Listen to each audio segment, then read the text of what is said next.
I've lived in my neighborhood for about 12 years now, and while most of my neighbors are normal, decent folks, we've got one major nuisance, the HOA president herself, Karen.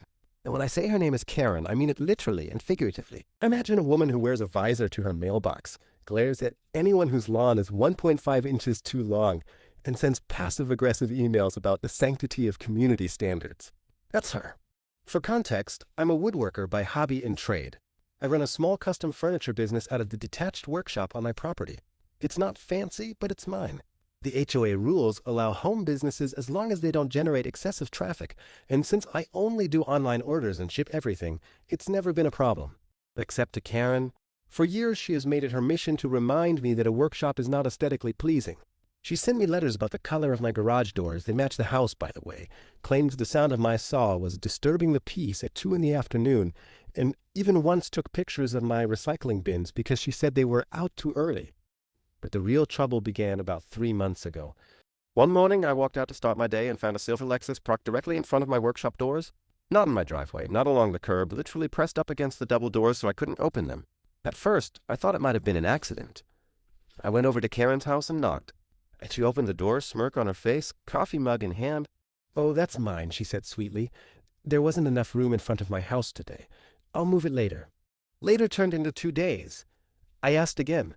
She rolled her eyes and said, "You don't need to be running saws every single day. Maybe a break is good for you." I knew right then this wasn't about parking. This was about control. Over the next couple weeks, it became a pattern. She'd leave her Lexus blocking my workshop doors whenever she felt like it. Sometimes it would be for an hour, sometimes for an entire weekend. I called the tow company once, but the HOA has a contract with them, and guess who authorizes removals? Karen. The tow driver actually apologized to me and said his hands were tied unless the board gave the green light. I tried reasoning with her again, but she said, "This neighborhood isn't zoned for industrial activity. If I have to make it inconvenient for you to realize that, then so be it. Industrial activity. Because apparently making rocking chairs and coffee tables out of reclaimed oak is equivalent to running a steel mill." Now, I'm not usually a spiteful person, but woodworking teaches you patience, and patience can be sharpened into precision. I had a big delivery coming up, but I also had vacation plans to visit my brother in Colorado. I needed a way to both deal with Karen's nonsense and make sure she couldn't weasel out of consequences while I was away. So I went to the hardware store and picked up several tubes of heavy-duty construction adhesive, the kind that basically fuses concrete blocks together. The next time she parked her Lexus against my workshop, I went to work. I laid a bead of adhesive across the concrete pad, then carefully sealed around each tire, making neat, invisible lines under the rubber. I also ran a line up the edge of my workshop doors where the Lexus bumper touched. By morning, that car looked like it had grown out of the ground. I left a polite little note taped to her driver's side window. "Since you love parking in front of my workshop, I've made sure your car and my doors can spend some quality time together. I'll be out of town for 2 weeks, plenty of bonding time.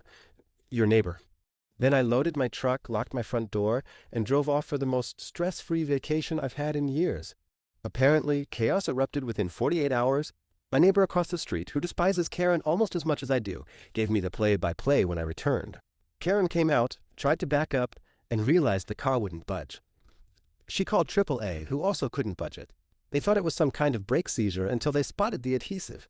She accused me of vandalism, but the problem was, how could she prove it? The car was parked on my property directly against my workshop doors. If anything, she was trespassing. When she called the police, they told her as much.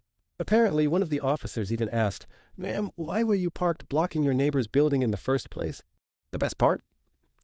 To get her Lexus free, she had to hire a crew to jack it up, replace all 4 tires, and sandblast adhesive off the bumper. Several $1,000s later, her car was drivable again, and word spread fast through the neighborhood. Suddenly, the mighty HOA president looked less like a rule enforcer and more like a clown who glued her own car to someone's property. When I got back, she tried to glare at me from her front porch, but she hasn't parked in front of my workshop since. In fact, she doesn't speak to me at all anymore, which honestly is the best possible outcome. The HOA hasn't brought up my workshop again either. I think she learned the hard way that pushing me only makes me more creative. And me? I'm back to woodworking in peace. Every time I sand down a tabletop, I chuckle to myself, imagining her Lexus stuck to my doors like a fly on flypaper. Sometimes petty revenge really does build character.